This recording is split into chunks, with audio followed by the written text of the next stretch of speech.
Welcome to the COP26 Nature Newsroom here in Glasgow. Today we have the pleasure of welcoming Manuel Pulgar Vidal, who is leading on climate and energy for WWF International. He was also the Minister of Environment in Peru when Peru had the COP presidency, so a lot of experience with these climate negotiations. Welcome, Manuel. Thank you very much. My first question to you is because you have been monitoring the negotiations since the very start.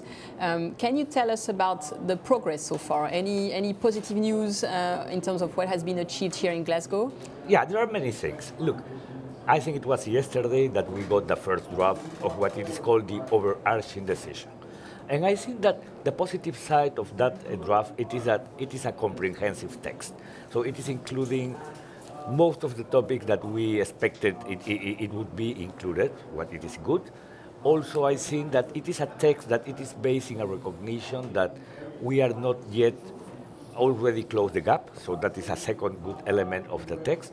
And probably the third element it is that it is including some new mechanism as a way to close that gap as soon as possible. Probably the only thing that it is still a gap in relation to this ambition gap, it is that it is not defining with clarity what it would be the deadline to close that gap. We, as WWF, we are thinking that that must be closed no later than 2023. And we are still expecting that the new draft that probably will appear tomorrow, early in the morning on Friday, that could include that clarity because that is what people is expecting. We know that probably it has been because of the pandemic. We know because of the economic effects of that disease. Probably it is true that we were not able to close that gap by now. But the point it is that if we are in the decisive decade, we do need to be clear on when that gap it could be closed. And it is the same with finance. And also we do need to be clear that we, unfortunately, have not been able to close the financial gap with a 100 billion pledge. And the point it is how soon we could do that, but more than that, how can we compensate the shortfall, because the shortfall has consequences, mostly in the developing world, in the global south. Okay, so closing the gap, raising ambition to make sure we stay below 1.5 degrees. We've heard also that there was a declaration on forest here with more than 100 countries committing to reducing deforestation. And there was also a bilateral declaration last night between the United States and China, which was quite positive on energy and methane reduction, but there wasn't much on finance. So do you think the EU is going to step up and together with Africa, Latin America and Asia in terms of making more progress on finance? Because it sounds this is where the negotiations needs to progress more. It is true, but then let me clarify.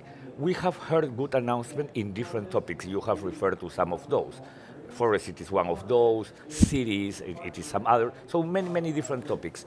The point it is that when we are in a COP, those announcements, despite of how much welcome they are, we do need to define how can we track progress, because those announcements have been released in the non-formal side of the COP. The point it is that also we have the formal side. That is the side in which decisions are used to be taken. And what we do need it is clarity in the formal side that also could contribute to raise the ambition in the non-formal side. So that is the key element in my point of view. So we need decisions to land into the UN process so that all countries are on board. That's what we want. But I am not saying that the non-formal announcement don't count. For sure count a lot. But the point it is that by the end are the countries or parties who can define obligations that are traceable and that we can not only track that progress, but make it in some way enforceable by using different mechanisms. That is why the importance of the climate finance in the formal side, but it is fully true. The announcement of more money for adaptation, more money for forest, more money for different topics, it is for sure strongly welcoming. And Manuel, we've heard that Boris Johnson came back. We have a lot of ministers that came back, negotiators working around the clock to finalize the decisions. In your views, what is missing now to make the COP26 a success here in Glasgow? What are your expectations? And what are your messages to these leaders who are working really hard now in the final stretch? Probably let me start by the message. The point it is that the street is claiming. And this is a process that needs to have the people close to the process. Because as much far we put people on the street as words for the process. And what the people is mostly claiming or demanding, it is clarity and credibility. Clarity to see exactly when are we planning to achieve our objective, and credibility to avoid kind of greenwashing that also is happening. Unfortunately, there are some actors that are using what is the regular tool of the greenwashing to announce things that are not feasible or that are not well supported on science. So if that is the message from the streets, what we do need it is to ground a good decision that can recover that clarity and credibility to the process. So what do we need still to address? The ambition gap with clarity on a deadlines on when we are planning to do that, the financial one, but let me add two more. The most important for the most vulnerable countries, adaptation and loss and damage. That is key if we are planning to don't leave anybody behind or anyone behind. So the point is that we do need to address well the agenda for adaptation with clarity of the global goal on adaptation, and loss and damage, we hope, with a dedicated fund for loss and damage. Okay, Manuel. And now looking at the future, we know that Egypt is going to host COP27 on the African continent, and potentially the Minister of Environment, Mrs. Yasmin Fouad, might be the COP president.